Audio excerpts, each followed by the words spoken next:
I এই সপ্তাহে টাকা দে তো। দিতেছি ম্যাডাম। খারাপ বা তোমার না সিটি কর্পোরেশনের স্যারেরা কইছে যে কেউ আইলে কাউরে চাঁদা দিবা না, তুমি এগরে চাঁদা দিতেছো কেন? হ্যাঁ চুপ থাক, কাগজ সামনে কি কইতেছিস তুই? এগো যদি টাকা না দিই আমাকে দোকান তুই এনে রাখবো না, আর দোকান না থাকলে আমরা কি করে খামো গ? তুই চুপ থাক। এক মিনিট ম্যাডাম, আপনি যে কাজটা করছেন কাজটা কি ঠিক করছেন? আপনি তো সিটি কর্পোরেশনের অফিসার, এভাবে চাঁদা নেওয়ার নিয়ম কোথায় লেখা আছে? এক্সকিউজ মি, আপনি কে? হ্যাঁ, আমার কাজের মধ্যে কেউ নাক গলাক এইটা আমি একদমই পছন্দ করি না। আর আপনি কিনে জিজ্ঞেস করছেন যে আমি কাজটা ঠিক করছি কি না?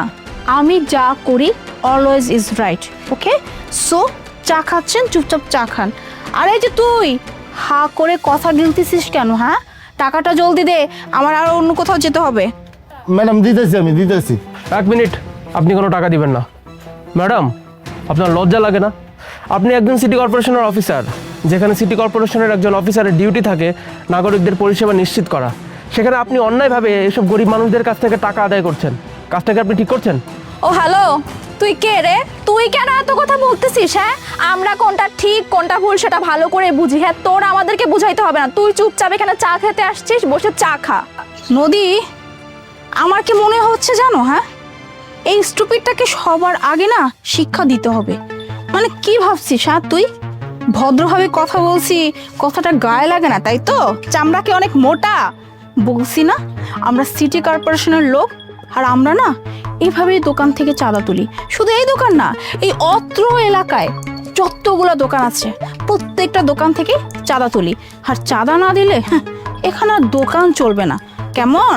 আর এদের না দোকান না চললে তাদের পেট চলে না, আর পেট চালাতে হলে দোকান চালাতে হবে, আর দোকান চালাতে হলে আমাকে টাকা দিতে হবে, বুঝছিস এবার? আর একটা কথা বলবি না। আর এই যে তুই কি রে, টাকা দিবি নাকি 1 ঘন্টার মধ্যে বুলডোজার এনে তোর দোকান তুলে ফেলবো? কোনটা? চুপচাপ চা খা। স্যার আমি কি করতেছেন এইসব? ম্যাডাম গুলোকে মুখে মুখে তর্ক করতেছেন কে? চা খাইতেছেন, আপনি চা খাইয়া জানগা, আমার দোকান না হলে উঠাই দিব, আপনি চুপ থাকেন। ম্যাডাম আপনার টাকা আমি দিতেছি। এই, কোনো টাকা দিতে হবে না। না, এটা অবশ্য আপনি ঠিক বলছেন, আপনাদের হাতে অনেক পাওয়ার, কারণ আপনারা তো সিটি কর্পোরেশনের অফিসার। সিটি কর্পোরেশনের অফিসারদের হাতে তো পাওয়ার থাকবেই, তারা তো এলাকার সমস্ত উন্নয়নের দায়িত্ব নিয়ে রাখে বা অন্যান্য আরও দায়িত্ব নিয়ে রাখে, তো পাওয়ার তো থাকবেই। কিন্তু আমার কথা হচ্ছে কি ম্যাডাম, আপনি বা আপনারা এই যে এইভাবে অন্যায় আচরণ করে, খারাপ ব্যবহার করে গরিব মানুষের কাছ থেকে টাকাটা তুলছেন, কাছ থেকে ঠিক করছেন, আর আপনার যিনি বস সেই মানুষটাকে আদৌ জানেন যে আপনারা এই ধরনের কাজ করে বেড়াচ্ছেন এলাকার মধ্যে? আচ্ছা, আমি না বুঝলাম না, তুই কে রে? হ্যাঁ, তুই কে? একই তো মাস্ক পরে আসছিস, মনে হচ্ছে না যে কোথাকার কোন অফিসার। মুখ লুকায় আছিস চোরের মতো। আবার তুই আমাকে জিজ্ঞেস করছিস যে আমার ঊর্ধ্বতন কর্মকর্তা, মানে আমার উপর লেভেলের যে বস আছে সে কিছু জানে কিনা? শোন, তোর এত যদি জানার ইচ্ছা তাহলে তোকে আমি বলছি, সে কিচ্ছু জানে না। কেন জানিস? আরে জানবে কি করে? এইরকম আমরা যারা ছোট পরিসরের অফিসার আছি, আমরা না এভাবে এক্সট্রা ইনকাম করি, বুঝতে পারলি? আমাদের মাসে বেতন থাকবে কত? সর্বোচ্চ গেলে 50,000 60,000, অথচ আমাদের ওপর ইনকাম কত জানিস? 2 থেকে 3 লাখ টাকা, কোনো কোনো মাসে 5 লাখ টাকাও হয়ে যায়। কি শুনে অবাক হচ্ছিস তাই না? অবাক হওয়ারই কথা। আসলে এই চাকরির তো এই একটাই বেনিফিটস। হ্যাঁ, আর তুই কিনা বলছিস বস জানে কিনা? বস জানার কোনো ওয়েই নাই, বুঝতে পারলি? আর শুধু এটা এখন না, আমি জব করতেছি দীর্ঘ 3 বছর যাবত, আর 3 বছর যাবত আমি এরকমটাই করে বেড়াচ্ছি। ধরার কোনো ওয়েই নেই। আর একটা কথা বলি না, চুপচাপ এখানে দাঁড়িয়ে থাক, তা না হলে থানায় নিয়ে না তোকে এমন ঘন দোলায় দেওয়াবো না, তারপর বুঝবি আমার কাছে নাক গলানো ফল কতটা ভয়ঙ্কর হতে পারে। আরে এই, কি ব্যাপার? হ্যাঁ, তোর কি চামড়াটা মোটা হয়ে গেছে নাকি? আমি এখনই কল করে তোর দোকান আমি ভাঙাচ্ছি, দাঁড়া। না না ম্যাডাম, আমি টাকা দিতেছি, আপনার দিতেছি। হ্যাঁ, 1 মিনিট, আপনাকে আমি বলেছি টাকা দিবেন না, তার মানে টাকা দিবেন না। আপনি কি বললেন? আপনার কোম্পানির বস জানতেও পারবে না? দেখুন তো ম্যাডাম, আমাকে চেনা যায় কিনা? মুনা, এটা তো আমাদের স্যার। স্যার, স্যার আপনি আপনি না একটা মিটিংয়ে গিয়েছিলেন, তো আপনি এখানে কিভাবে স্যার?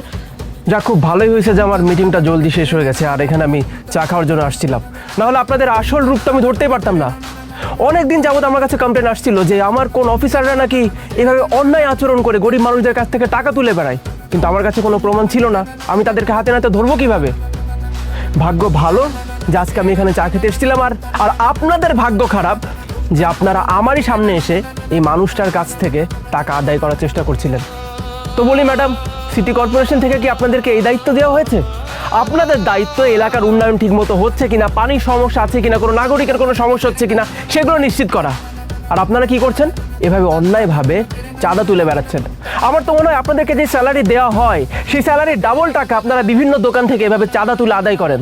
তাহলে আপনাদের স্যালারি দিয়ে লাভটা ভাই দেবে আপনার হাতে দেখছি অনেকগুলো টাকা, তার মানে বেশ ভালোই আজকে কালেকশন করেছেন নাকি? এগুলোই হয় তাহলে। আপনি যে এই কাজটা করেছেন সেটা মারাত্মক রকম একটা অন্যায়। এবার আপনি বলেন এই অন্যায়ের জন্য আপনাকে এবং আপনাকে কি শাস্তি দেওয়া উচিত আমার? স্যার স্যার আমি আমি সরি বলতেছি। সরি না, দরকার পড়লে আপনার কাছে আরো বেশি ক্ষমা চাইবো স্যার। স্যার আমি অনেক বড় অন্যায় করে ফেলছি, আমি জানি আমি আমার ক্ষমতার মিস ইউজ করছি। আসলে স্যার কি করবো, একটু লোভে পড়ে গেছিলাম, ভাবছিলাম এরকম ছোটোখাটো দোকান থেকে এরকম টাকা পাই, মাসে মোটা অঙ্কের একটা টাকা ইনকাম হয়ে যায়, তাই এগুলো করছিলাম। স্যার প্লিজ স্যার আমাদেরকে এইবারে মতো মাফ করে দিন স্যার। স্যার হেড ডিপার্টমেন্টে যেন আমাদের ব্যাপারে এগুলো কিচ্ছু না জানে স্যার। হেড ডিপার্টমেন্টে যদি একবার জানতে পারে স্যার আমাদের রফায় দফা করে ফেলবে স্যার। প্লিজ স্যার, প্লিজ আমাদেরকে এইবারের মতো মাফ করে দিন স্যার। অসম্ভব। আমি যদি আজকে আপনাকে মাফ করে দেই, আপনি তো আমার চোখের আড়ালে আবার ঠিক এই গরিব মানুষগুলোর উপরে জুলুম করবেন, সেটা তো আমি সহ্য করব না।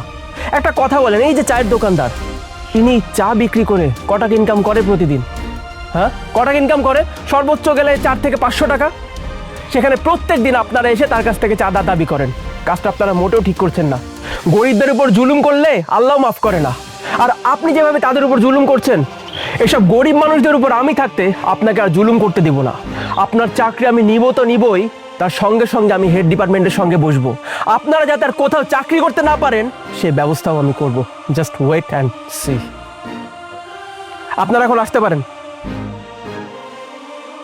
ভাই শোনেন, আপনাকে বলছি, এরপর থেকে কেউ যদি আপনার কাছে চাঁদা চাইতে আসে, আপনি প্রতিবাদ করবেন। আর প্রতিবাদেও যদি কাজ না হয়, আপনি সোজা আমার অফিসে যাবেন, আমার কাছে কমপ্লেন করবেন। তারপরে দেখবেন এই চাঁদা তোলা বন্ধ কিভাবে করতে হয়। আর সব থেকে বড় ব্যাপার কি জানেন? যতদিন আপনারা ভয় পাবেন, এই সমাজ থেকে দুর্নীতি, চাঁদাবাজি এগুলো দূর হবে না। প্রতিবাদ করতে শিখুন, প্রতিবাদী হয়ে উঠুন, তাহলে দেখবেন অপরাধীরা নিজ থেকে ভয় পাবে আর সরে দাঁড়াবে। এনিওয়ে, আমি তাহলে এখন আসছি। আচ্ছা স্যার, আর আপনাকে অনেক ধন্যবাদ। আর সাদা না দিয়ে জামু কই গন, কারণ সাদা না দিলে তো দোকান উঠে যাওয়ার ভয় দেয়। আর আপনাকে মতো কিছু মানুষের লেগে আমরা কইরে খাইতে পারতেছি, এই দেশটা ভালো আছে। স্যার আপনার অনেক ধন্যবাদ, আপনি ভালো থাকবেন, আপনার জন্য দোয়া করি আমি। না, ধন্যবাদ দিতে হবে না, এটা তো আমার দায়িত্ব। ঠিক আছে, আমি আসছি। আর যেটা বললাম সেটা যেন খেয়াল থাকে।